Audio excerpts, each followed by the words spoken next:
जी अस्सलाम वालेकुम एवरीवन। हम स्टार्ट कर रहे हैं P2 वर्कशीट और क्वेश्चन नंबर 9 से हमने स्टार्ट करना है। Different loads are hung on a spring. The diagram shows the length of the spring with and without the loads attached. Okay, so extension find out करनी है। ठीक है, सो हम फार्मूला लगा देते हैं इसमें सिंपल सा। एफ रेशो वाला फार्मूला लग सकता है, F1 divided by E1 is equal F2 divided by 2, पर हम सिंपल करते हैं। ऑब्वियसली हमने टाइम इसमें सेव करना है, जो कि MCQs आसान है उनको हम जल्दी से इजी कर लेते हैं। सो 20 न्यूटन अप्लाई हुआ तो एक्सटेंशन कितनी हुई, loaded minus unloaded. So e कितना हो गया, 40 minus 20, so it will be 20। Easy. Okay, so जब लोड हमने 400 न्यूटन ऐड किया, अब एक्सटेंशन कितनी हुई, 65 minus 20, so what's the answer, 65 minus 20। Clear हो गया। सो बेटा आंसर क्या आ गया, 45 centimetre. A student measures the length of the spring. She then hangs different weights from the spring. She measures the length of the spring. Okay, so now in this table आपको एक column में wait given है और एक column में आपको students length given है। Clear हो गया। क्या कहता है, what is the extension when the weight hung is 3 newton. 3 newton कहाँ है स्टूडेंट्स, यहाँ है। क्या फाइंड आउट करना है, एक्सटेंशन क्या होती है। एक्सटेंशन किसी भी स्पेसिफिक लोड पे loaded minus unloaded.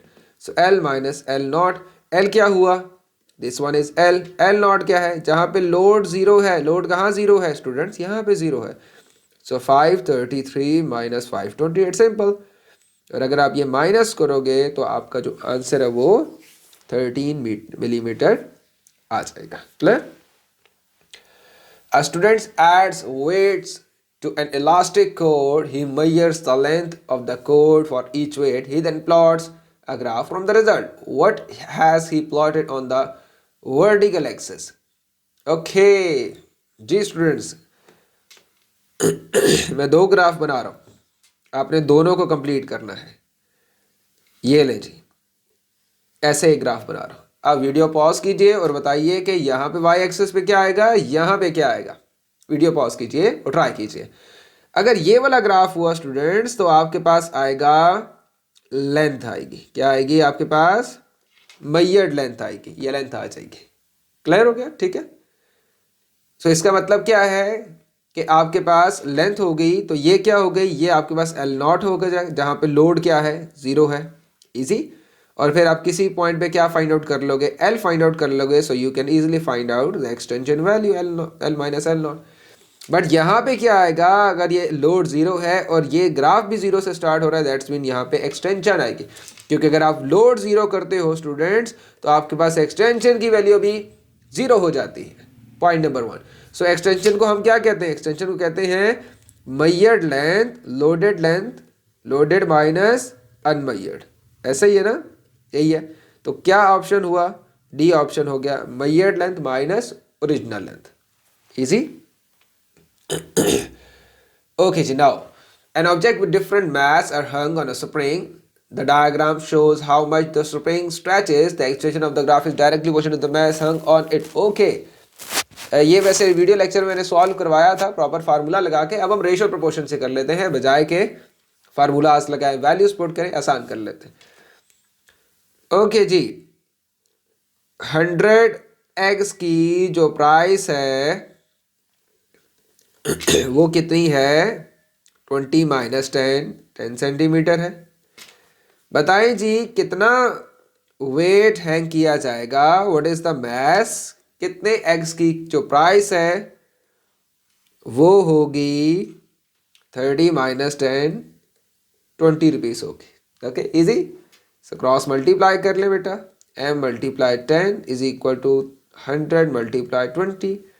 So m is equal to 20,000 divided by 10. m is equal to what's the answer? C is your answer. Time short है, टाइम बचाया हमने। नहीं तो आप इसको दूसरी तरह भी कर सकते। रेशियो प्रोपोर्शन की क्वेश्चन है, सिंपल सा कॉन्सेप्ट है। 100 एग्स की अगर प्राइस कितनी है, फॉर एग्जांपल 10 रुपीज़ है, तो 20 रुपीज़ अगर आपको देने हो तो कितने एग्स उसमें आ जाएंगे, तो 200, सिंपल सी बातें आ जाएंगी। क्लियर। बाकी इसको अगर आप दूसरे कॉन्सेप्ट से करना चाहते हो तो वो मैंने वीडियो लेक्चर में अपलोड कर दिया था, ठीक है। An experiment is carried out to measure the extension of a rubber band for different loads. The results are shown below. Which figure is missing from the table? Okay, so you have to find out the value in the box. Clear?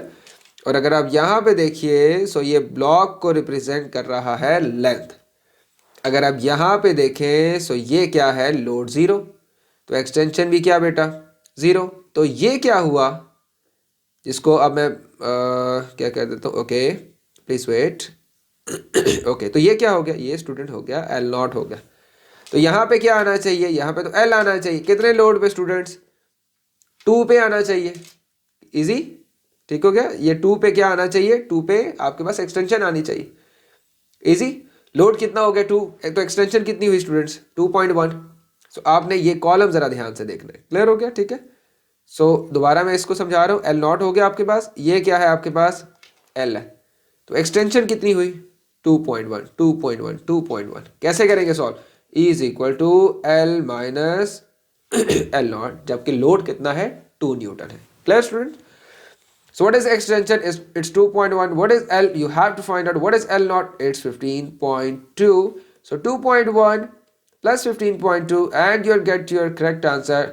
That is B, 17.3. Okay.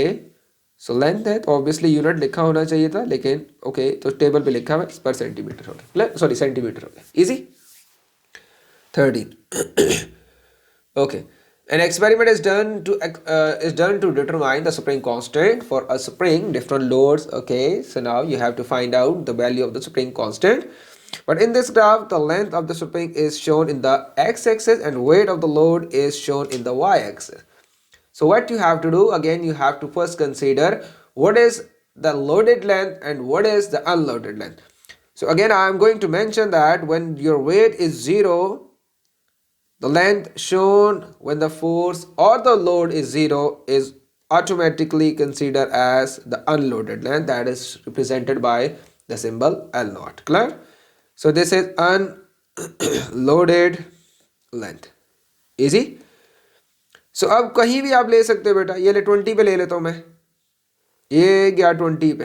20 पे load कितना है 4 Newton. Easy. सो load कितना हो गया, F कितना 4 Newton. Extension की value क्या है, ये क्या है, ये जहाँ पे फोर्स लोड 4 न्यूटन है, तो लेंथ कितनी होगी बेटा 20 होगी.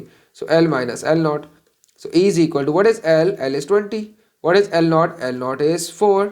सो what is the answer, it's 16 centimeter.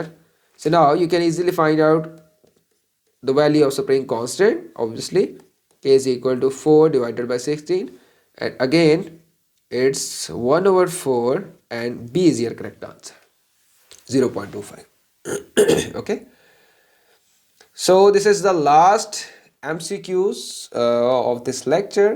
The extension load graph for a spring is shown. The unstretched, okay, the unstretched ये तो खुद कर लीजिएगा आप लोग. Unstretched कितनी हो गई 17 centimeter. Okay, the length of the spring is L कितना हो गया बेटा 19.2 centimeter. What is the weight? Okay, you have to find out the weight of the object. That's mean यहाँ पे कहीं आना पड़ेगा आपको. Clear? So सबसे पहले हम extension find out कर लेते हैं. 19.2 minus 17 कर लेते हैं. So ये आंसर कितना आएगा 2.2 सेंटीमीटर आ गया. इजी. अब स्टूडेंट्स एक्सटेंशन ग्राफ पे देखो कि 2.2 कहाँ बन रहा है. सो 2.1, 2.2, लेकिन ग्राफ को बड़ा ध्यान से देखना होता है क्योंकि कभी मुश्किल हो जाता है ग्राफ. ओके, ध्यान से देखिएगा. यहाँ आ गए, फिर कहाँ आ गए, इधर आ गए. तो आपका जो आंसर आ गया वो लोड कितना आ रहा है 3 न्यूटन. तो ये आपका आंसर आ गया. क्लियर? ओके स्टूडेंट्स, नेक्स्ट जब हम वर्कशीट सॉल्व करेंगे इंशाल्लाह P4 की, और एक आध कॉन्सेप्ट इस लेक्चर का रहता है जिसमें हमने स्प्रिंग को सीरीज और पैरेलल कम्बिनेशन के साथ सॉल्व करना है. अभी ये मैंने वर्कशीट इसलिए अपलोड कर दी ताकि जितना हमने पढ़ा है उसके साथ ये वर्कशीट सपोर्टिव हो जाए और आपके जो कॉन्सेप्ट होंगे वो अच्छी तरह फ्रीज हो जाए. ठीक हो क्या? सो इंशाल्लाह नेक्स्ट लेक्चर में हम स्प्रिंग को सीरीज में कंबाइन करेंगे, पैरेलल में कम्बिनेशन को अंडरस्टैंड करेंगे, फिर उसी की हम वर्कशीट सॉल्व करेंगे कि इस तरह अगर पास्ट पेपर में हमारे पास स्विपिंग लग जाए, 3 सीरीज में लग जाए, 3 पैरेलल लग जाए, तो क्या मेथोडोलॉजी होगी, क्या ऐसे कॉन्सेप्ट होंगे जो कि हमें ध्यान देना होगा जिन कॉन्सेप्ट पे पैरेलल और सीरीज कॉम्बिनेशन ऑफ स्विपिंग को सॉल्व करते हुए। तो thank you so much. I hope so कि आपको अंडरस्टैंडिंग हुई होगी। कोई क्वेश्चन हुआ तो कमेंट सेक्शन में पूछ लीजिएगा। जज़ाकल्लाह। Thank you so much. Take care. अल्लाह हाफिज़।